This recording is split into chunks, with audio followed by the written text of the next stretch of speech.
अग्निवीर अगर इतना अच्छा है तो फिर अफसरों का कैडर में क्यों नहीं लाते हो? उनको भी लाना चाहिए था। उसमें भी 4 साल के लिए अफसरों के लिए अग्निवीर में भर्ती करो। उसके बाद 4 साल होने के बाद उसमें से 75% लोगों को घर भेजकर 25% जो अफसरों को आगे लेके जाओ।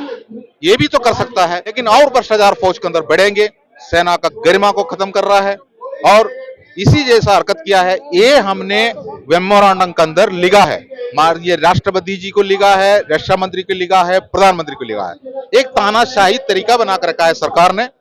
हमें सैनिक कल्याण और सैनिक पुनर्वास हमारे लिए लागू है, वो भी हमारा ही वरिष्ठ अधिकारी उसके पीछे बैठा हुआ है, उसमें भी हमें वंचित करके रखा है। सारे तरफ से हमें गुमराह करता है। तो ऐसे में हम लोग ने जंतर मंतर पर अपना आंदोलन शुरू किया। कल के डेट में हम लोग ने जो मेमोरेंडम सौंपा है, उसी मेमोरेंडम के अंदर ये भी हमने जिक्र किया है और अपना अग्निवीर के बारे में, जो 4 साल का नौकरी एक पार्ट टाइम नौकरी माना जाता है, जो एनसीसी जैसा, ये एनसीसी में भी अगर एबीसी सर्टिफिकेट होता है, अगर सी सर्टिफिकेट अगर कोई बच्चा लेता है तो वो भी कम से कम 4 साल एनसीसी के अंदर अपना योगदान देता है, स्कूलों के अंदर, कॉलेजों के अंदर। इसी जैसा हमारा देश का सेना को और देश का सेना का गरिमा को कम किया है। और अग्निवीर अगर इतना अच्छा है तो फिर अफसरों का कैडर में क्यों नहीं लाते हो? उनको भी लाना चाहिए था। उसमें भी 4 साल के लिए अफसरों के लिए अग्निवीर में भर्ती करो। उसके बाद 4 साल होने के बाद उसमें से 75% लोगों को घर भेजकर 25% जो अफसरों को आगे लेके जाओ। ये भी तो कर सकता है। लेकिन उन्होंने ये नहीं कर रहा है। और जो कमजोर वर्ग को, जो गोली का सामना करने वाला जो जवान होता है, जेसी होता है, जो उन्हीं का बीच में लेकर आके उन्हीं का जो गरिमा को तोड़ रहा है।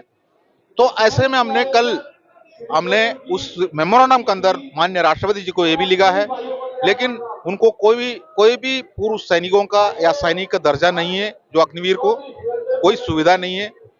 वो सेना के अंदर पहुंच चुका है। अभी 4 साल के बाद वो बाहर निकल कर आएंगे। वैसे तो 2, 2.5, 3 साल का नौकरी तो उनको हो चुका है। 1 साल के बाद आपको यही जंतर मंतर में वही दिखाई देंगे, बेरोजगार 75% लोग, और उनका वो पढ़े लिखे हैं और उनके पास पेंशन नहीं है। और उनके साथ में बहुत बड़ा भेदभाव, जो कि ये वोट बैंक के लिए जो अपना युवा को, जो मतलब तरह तरह जो भी बेरोजगार है, युवा जो बेरोजगार है, वो क्या करेंगे? तो वो सोचता है ठीक है 4 साल के लिए जाना तो जाएंगे, और 4 साल के बाद उसको 12 लाख रुपए देंगे बोल रहा है। उन्हीं का तनख्वाह से काटा हुआ है। करीब 32,000 रुपए के एक महीने का तनख्वाह देता है।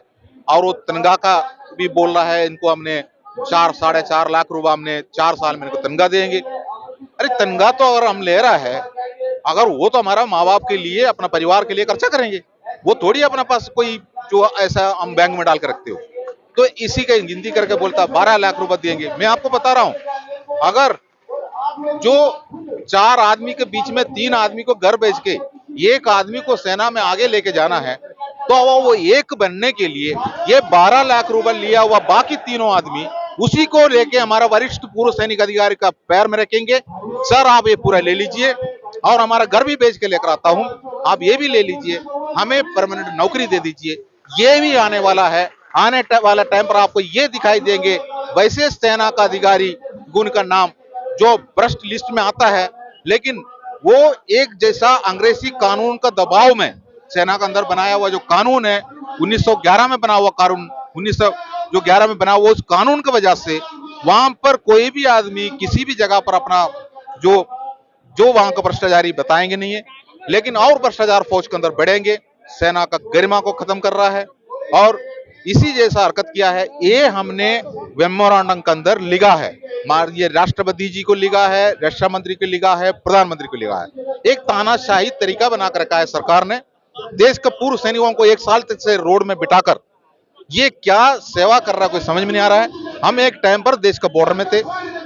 उस टाइम पर जो कुछ लोग उसके अंदर से बुजुर्ग अभी भी हमारे बीच में है, वो गैलेंट्री अवार्ड्स भी लिया हुआ लोग रहता है और उन्होंने कई युद्ध भी लड़ा है। 1962 का, 1965 का और 71 का लड़ाई, कारगिल का लड़ाई 99 का, ये भी लड़ाई लड़के जो आए वह पूर्व सैनिक, बुजुर्ग पूर्व सैनिक जंतर मंतर में बैठा है। और हमारा जो माननीय जो प्रधानमंत्री जी मिठाई लेकर, डब्बा मिठाई का लेकर बॉर्डर में पहुंचता है सैनिकों के बीच में, सैनिक मुंह नहीं खोल सकता है। हम सेना के अंदर ऐसी एक तरीका बना कर रखा है जो कि वहां पर कोई यूनियन नहीं होता है, अपना हक मांगने का तरीका नहीं होता है। जो सरकार अगर हक भी देता है, वो अगर हमारा ऊपर जो सीनियर अफसर बैठा हुआ है उन्हीं का एक हिसाब से आएंगे। अगर वो चाहता है इनको हक नहीं देना है तो हक नहीं मिलेंगे। जो हो सकता है वो मगर मन में सोच लिया इनका हाथ में कटोरा देना है तो उनको ऊपर कटोरा आ जाएंगे। इसी जैसा कानून है वहां पर प्रधानमंत्री के पास कोई भी मुंह नहीं खोलेंगे। अगर मिठाई अगर अपना प्रधानमंत्री हाथ में निकाल देता है तो पहले से ड्रिल बना कर रखा है वो मिठाई किसका मुंह में जाना है। इसी जैसा ड्रामा बनाकर रखे वहां पर प्रधानमंत्री जी पहुंचता है। हम देश का प्रधानमंत्री से विनती करता हूं, 1 साल से हम बैठा है, अगर आप इस जगह पर आके देखिए, इस जगह पर भी बुजुर्ग पूर्व सैनिकों के बीच में कई बीमारी चला हुआ पूर्व सैनिक बैठा हुआ है और गैलेंट्री अवार्ड्स भी बैठा हुआ है।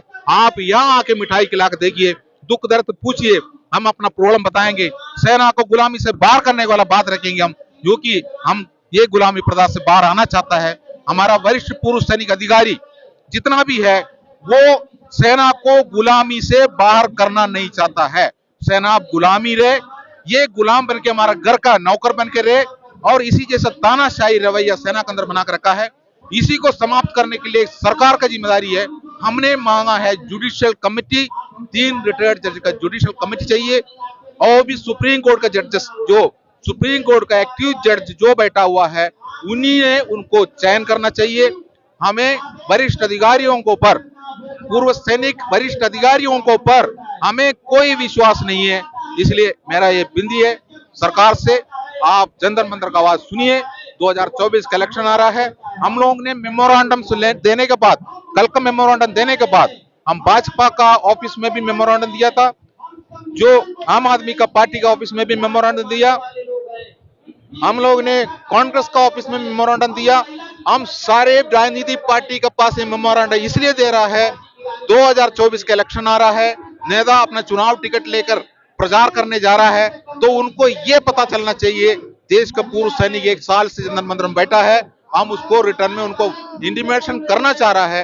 वो मेमोरेंडम उसका हाथ में देने के बाद वो कल सत्ता में वो भी आएंगे। हम कोई किसी पर्टिकुलर पार्टी के साथ में हम समझौता करने के लिए नहीं जा रहा है, हम यहाँ पर बैठा है उसको उन तक पहुंचाने के लिए मेमोरेंडम दिया है। सतर्क रहना जरूरी है, सारे जो सत्ता पार्टी का हो, सत्ता पक्ष का हो या विपक्ष का हो, सारे जो भी निबंधा बैठा हुआ है आने वाला 24 का, अगर पूर्व सैनिकों से वोट लेना है तो 1 साल का हमारा इस मेहनत को अपना सोचना पड़ेगा, उसी को आम पब्लिक के बीच में लाना पड़ेगा, तो उसका बाद वोट का मांग करे तब पता चलेंगे। और हमारा एक ये भी ऐलान है, सेना का किसी भी वरिष्ठ अधिकारी अगर किसी भी जगह पर पूर्व सैनिक अपना चुनाव टिकट लेता है किसी भी पार्टी से, हम उसको वोट नहीं करेंगे, पूर्व सैनिक वोट नहीं देंगे, उनका परिवार भी वोट नहीं देंगे और हमारा जितना भी रिश्तेदार होता है उनको भी हम जागरूक करेंगे। हमारा जैसे जवान किसी भी जगह पर अगर टिकट लेकर खड़ा हो जाता है, चाहे वो XYZ किसी भी पार्टी का हो, हम उसको वोट देंगे, यही हमारा ऐलान है।